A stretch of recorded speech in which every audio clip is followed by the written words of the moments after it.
Ibinabon ni Senator Rodante Marcoleta ang DOJ sa pagdinig ng budget nito sa Senado. Tanong ni Marcoleta, bakit daw pinagpipilitan ng DOJ na isauli muna ng mga diskaya ang kanilang yaman bago sila gawing state witness? Hindi naman daw yan nakasad sa batas. Dati nang sinabi ni dating DOJ Secretary at ngayong Ombudsman, Boying Remulla, na hindi ito usapin ng legalidad kundi ano lang ang tama. Did they admit to you na sila ay nangulimbat ng ganito karaming pera?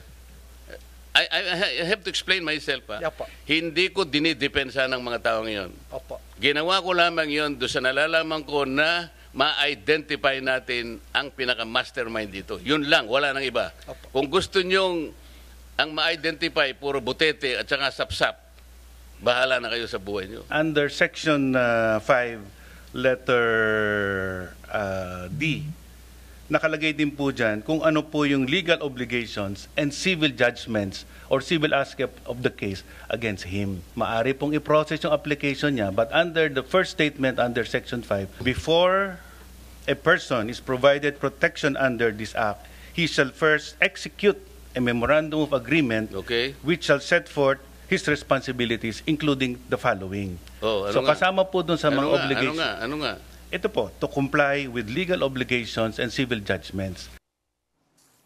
Matatandang nag-apply sa Witness Protection Program sina Curly at Sara Diskaya matapos nilang isiwalat sa pagdinig ng Senate Blue Ribbon ang mga kongresistang sangkot umano sa flood control scam.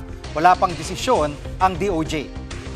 Mga kapatid, Jig Manikad po, pagdating sa mahalagang balita sa loob at labas ng bansa, dapat una sa lahat, mag-follow at mag-subscribe na sa social media pages ng News 5.